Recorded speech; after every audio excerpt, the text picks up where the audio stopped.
The candles had already burned down to nubs when the witnesses were summoned to the bedchamber. Curtains drawn, air heavy with incense and breathless expectation.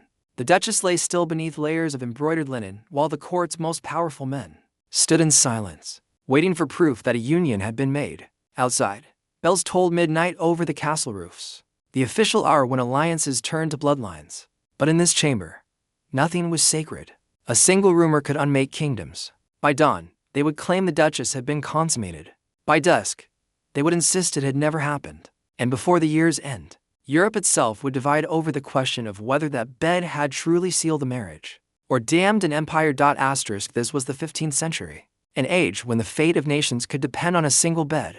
The Duchess in question, a woman born to one of Europe's most ambitious dynasties, was used as a living treaty, bartered between courts to secure borders, debts, and loyalties. Her body was not her own.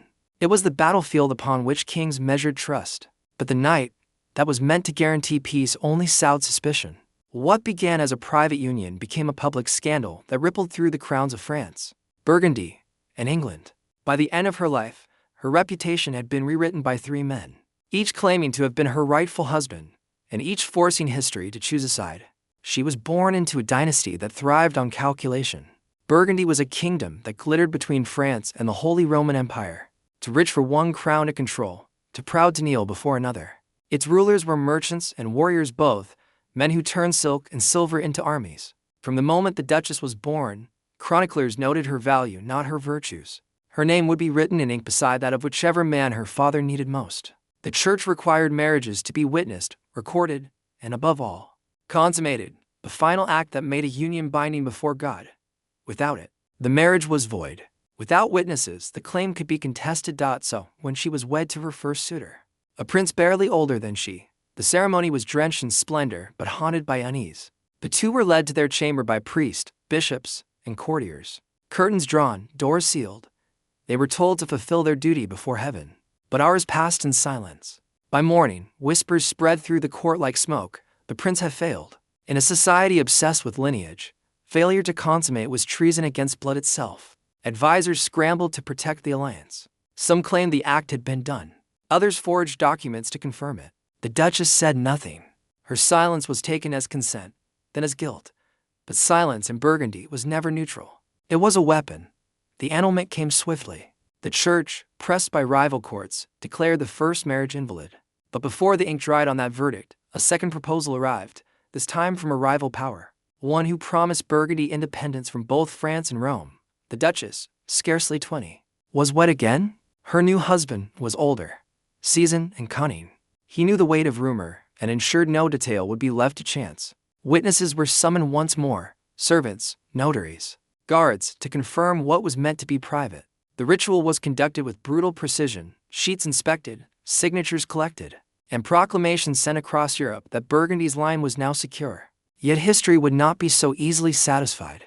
Months later, when her husband fell ill, French envoys began to whisper that the Duchess had never been properly joined to him, either that the ceremony had been a farce, that she remained unclaimed property in the eyes of God. They argued she could be remarried yet again, this time to a French prince who would bring Burgundy into the royal fold. She protested, but her words were reinterpreted by men who traded an interpretation. The papal courts convened to debate whether her body belonged to France or Burgundy, to her late husband or her own will. Every parchment written about her invoked not her name, but her purity. Every chronicler agreed on one thing, that her fate could be decided only by what had happened behind closed curtains years before. And so the Duchess became both woman and myth, a contested relic of flesh and politics. The third and final marriage was not of her choosing. It was an act of conquest disguised as ceremony. France's armies advanced while diplomats negotiated her future. To refuse would mean invasion. To comply meant surrender. The Duchess, widowed and weary, stood once more before the altar. This union was meant to erase the past, but instead, it weaponized it. France proclaimed that she had finally been consummated, legitimizing decades of disputed rule. Burgundy's nobles called it an abduction. Both sides printed proclamations. Both invoked divine right. The Duchess herself, trapped between crowns, signed whatever was placed before her. But power has a way of feeding on its own contradictions. The war that followed, historians would later call it the War of the Two Beds, was fought not for land alone, but for narrative. Each faction claimed the Duchess's honor as a banner. The French portrayed her as redeemed, the Burgundians as defiled. Yet both required her silence to preserve the myth.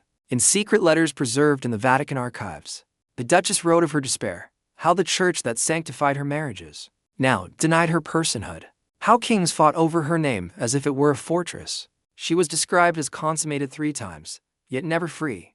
When the armies clashed, her story was shouted by soldiers who had never seen her face. When the smoke cleared, Burgundy lay broken.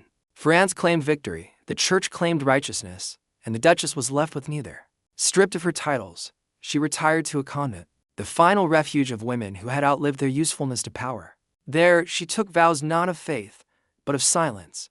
Yet even within stone walls, her story was rewritten. Chroniclers romanticized her submission, calling it piety. Others branded her the Duchess of 3 Nights, a woman whose life had been measured in ceremonies rather than years. In truth, she had been the victim of a political system that turned intimacy into law, and law into warfare. From her cloister, she watched the empire she was born to protect devour itself. The alliances forged through her suffering dissolved into rebellion. The church splintered. The same kings who had claimed her body now sought forgiveness for their wars. And though she died nameless in the Chronicles, her letters survived, fragments of parchment that tremble with irony and quiet rage. Historians now read them as prophecy, that Europe's wars would never again be fought, only with swords, but with the bodies and reputations of the innocent. The Duchess's legacy was not a dynasty, but a question. How far power will go to sanctify its desires? Her body became a treaty, her silence a weapon, her name a war cry. Centuries later, her story still whispers through the marble halls of Europe. When love becomes law, truth dies in the bedchamber. Next episode, the Vatican's forbidden archives. The secrets they swore to keep until the end of the world.